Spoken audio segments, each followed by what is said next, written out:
wanted to kind of talk about today is on the period of from where we play up to 1900, and basically we're asked a lot of questions by a lot of the cranks and the fans that come out to our games about the origins of different pieces of the game that we know, about the uniforms, the bats, the gloves. So what I wanted to talk about is maybe what we can share with them, the information, how things progress, how different parts of the equipment evolved. And what I know a lot of questions that I'm asked is how baseball began, where it came from. I brought some items up here that you can look at later. And two of the very close games to baseball, some of the ancestors is an English game called Rounders. It was made with a small bat and a very small baseball, still played today. And also cricket is another ancestor of baseball. I have some examples of those items. And then we also have town ball. Very, very familiar with the town ball we are. And I have a couple town ball bats up here as well. Then baseball, as it evolved and developed in the 1830s and 1840s, it was really started as a child's game. And children played baseball quite often. And a lot of the early bats and baseballs were handmade. This was before the sporting goods were manufactured. And some of the baseballs from that time period looked a lot like this, that were made for children by their parents. And this is what they refer to as a belt-style baseball. The stitching is quite a bit different than the lemon peel baseball that we play with along the 1860s eras. This would run 1840s, 1830s, 1850s time period, this one. It's very light, and the material they would use could be just pretty much anything that they had around the house. A lot of times that they would even use, I read that in some of the early baseballs they would put a walnut in the center if they didn't have any type of rubber straps to put together.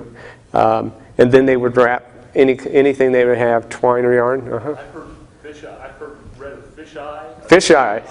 Okay. I've heard of using bullets too. Yeah, I could see that. That's great. Yeah, very good. Thank you. But that's I haven't heard that. That's interesting about the bullets and the fish eye, especially. Sturgeon, I believe, has a real That's sturgeon. Okay. Have more bounce to it, maybe. It's hard, I guess. But a lot of these items are very hard to come by today. There's very few of them out there. But as far as a child's game, this is an example of a handmade bat. In some of the early games, one side of the bat would be flattened actually, and the other side would be round. And that's a pretty interesting bat. It actually had someone actually put a knob on the end of the bat. How long did they use a flat paddle bat? Yeah, I've really only seen that in images 1830s to 1840s, in that time period. Some child's images, children's games and things like that, that I've seen the flat bats. That's the only thing get away with it. Made it a little easier. But we all know the Knickerbocker story. Alexander Cartwright, Doc Adams. And when they came along, the adults started playing baseball. And that's the team that we're familiar with. And also, when the Knickerbockers started playing, they actually came up with the uniform. And this is a similar style to what the Knickerbockers would have wore in the 1840s.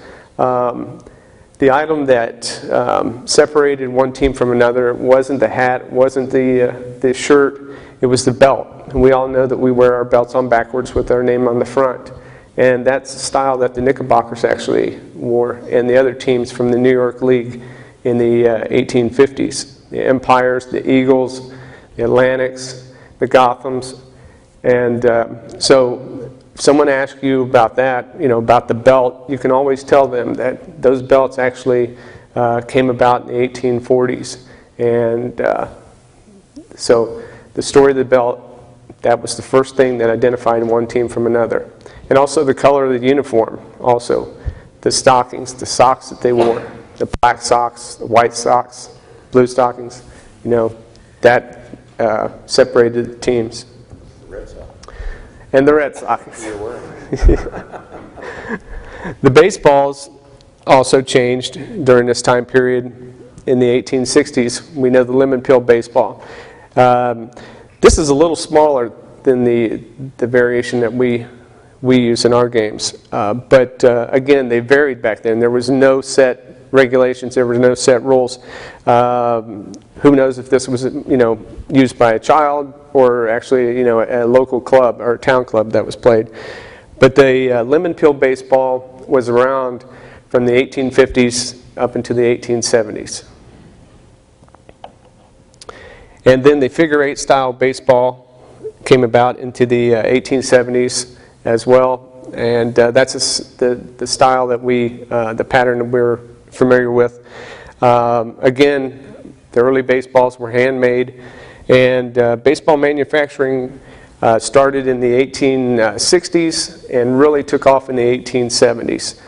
Some of the early manufacturers were companies like Peck and Snyder from New York, and they promoted their sporting goods manufacturing on the back of like postcards, but they would have an image on the other side of a particular team. We all heard of the Cincinnati Red stockings image that the lady found in like a lot of items that she had purchased at a sale. And one of the pieces that was in that box was the famous Cincinnati Red stockings card. Well, on the back of that was an advertising for this company, a sporting goods manufacturer, which I think she got, you know, $150,000, $200,000 for that. As far as the uniforms, the way they the transition here, they did get a little more ornate in the shield style that we use in our time period, bib front or shield style, and this started in the 1860s and was around till the late 1880s, even 1890 time period. So the shield style was around for quite a while. Also, a style that became popular for a short time was what we refer to as the lace-up style. They did it with the shield and started to embroider the logo or the initial on the chest. And this particular uniform has what they call detachable sleeves. And the sleeves actually were buttoned on the short sleeve portion. They had an extension. That wasn't used very often because of the real heavy material, the wool. And it was very warm, but it's very rare to have that part of the uniform. Most of the time they were discarded, thrown away. I guess there's an insignia on the hat. Is that at the same period of time that started too? Yeah, the short bill, the 1890s, 1900, the short bill cap became popular. Yeah, not all the teams had that. Some of the hats, they went from the stripes that we're familiar with in the muffin hat in the 1860s and 1870s. Some of the hats had a color pattern on them. It could be a diamond shaped, it could be a star. I've seen on some of the hats instead of the insignia. Yeah, but that was a little earlier. That was 1870s, 1880s. Yeah. Yeah. We also want to talk about the evolution of other parts of equipment, like the catcher's equipment. And we talked about the catcher's gloves and the mask, and those came about strictly for protection, protection for the catcher. The pitching styles changed in the 1880s from underhand to sidearm to overhand, and the catchers experienced quite a bit of injuries, broken noses, busted mouths, losing teeth. So the evolution of the catcher's mask came about in the 1870s, mid-1870s. And when people ask you that, you know, when did they start wearing, you know, the mask? When did they start wearing the gloves? And the first gloves came about late 1860s, early 1870s. There's reports that the catcher for the Red Stockings, Doug Allison, was the first person to wear a glove for protection due to an injury that he sustained in his hand. And those gloves were also, there was two types of gloves that was used: a fingerless glove, where the fingers was actually cut out of the ends of the fingers, and then a full hand glove, a full finger glove, like this without the webbing. And some of the catchers during that time period would also wear a glove on each hand. So there's some images of that which are really, really neat. The pillow-style mitts came about in the 1880s and 1890s. And I had a couple people ask me about these. But what they would basically do is just take the pattern of a glove and sew it on to a big pillow-style mitt, the back of it, like that. And these gloves, like I said, were just for protection. They wasn't made to catch the ball at all. It was just made to stop the ball and protect the hand. They would use their bare hand to trap it. And those pillow-style gloves are from the 1880s to 1900. Then they started experimenting with a webbing between the thumb and forefinger around the turn of the century in 1910, 1915 time period. The webs became a little larger as the fingers, they expanded the size of the mitts, and to give them a little more flexibility to help grab the ball and trap the ball. So, when did the fielders start using mitts? well, the first fielders, other than the catcher to use a mitt, was the first baseman. And he would use a similar type of mitt as the catcher would. There's first basemen, I've seen images of them wearing a fingerless glove as well. And but this particular first baseman's mitt is around 1910 time period. And that was, did the infielders started, or the other fielders started using it shortly after that? This is what they refer to as a baseman's mitt. That would probably have been used by a second baseman as well. Second baseman, shortstop. They started using the outfielders were the last players really to start, using gloves on a regular basis. Mm-hmm. But they did actually have specific mitts for infielders, and this is a version of that. Yeah. Trace, when did the hurlers start using a glove when they were early, do you know? Well, actually, Albert Spalding is reported to have used a glove late in his career, but many people think that he did that to help promote his newly formed sporting goods company. But he was that's the way he was. He was a genius. He was just had an amazing mind, and not just to mention being an entrepreneur, but he quit pitching when he was 27 years old. He was a star pitcher for the Boston Red Stockings, and Spalding saw the need, how baseball was growing and how it was expanding, and he saw the need for a sporting goods manufacturing company. He came out with the Spalding catalogs to help promote his company, and he would put images and articles about teams from all over the country in there, local town teams, college teams. So if you look, these Spalding guides are amazing. They're full of information and they're really fun to look at. But also throughout that guide in the front and the back are advertisements for her sporting goods items. The last uniform I want to talk about is a pullover style along the turn of the century time period. And it didn't button up all the way yet. And it was pullover style.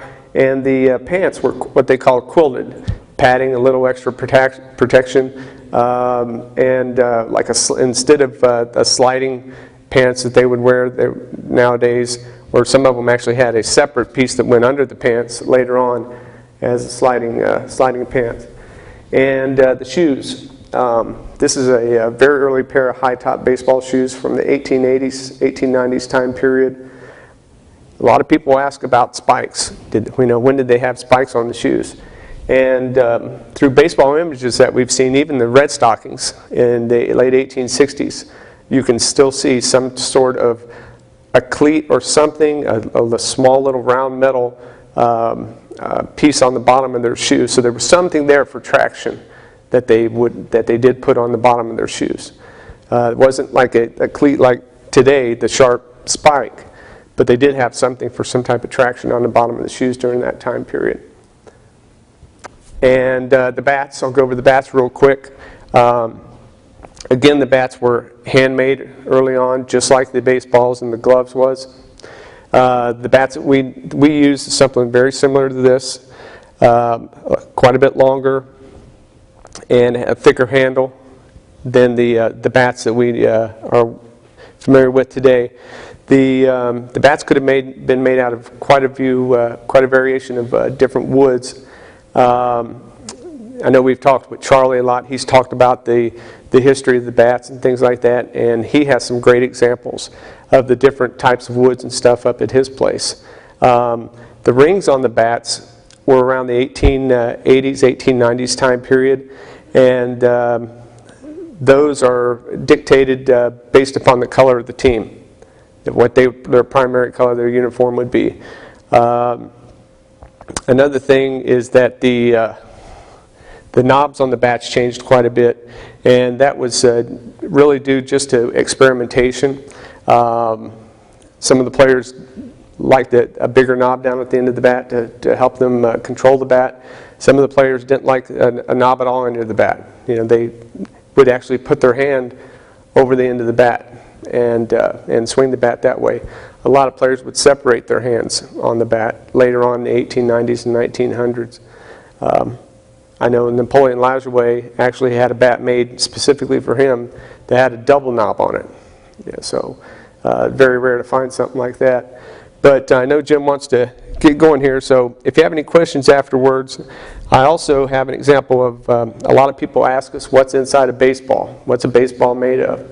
So what I did, I took some old baseballs that I had and took them apart. That shows people when they ask me this question, I just don't have to explain it to them, I actually can show them that it starts with a cork center, and then they put a rubber mold around that, just like a rubber ball that you would buy in a bubblegum machine, and then they take a thin string and wrap it around that. Then they take some yarn and put it around that string, a small amount of yarn, and then of course they sew it together with the two figure-8 style leather pattern there. 216 stitches in a baseball. That's a neat little trivia question. I'm sure most of us know that. And then also, I have one that's cut in half, where people can see exactly what a baseball looks like when it's cut in half. So, if you have any questions afterwards, feel free to ask. And thanks for your attention. Appreciate it.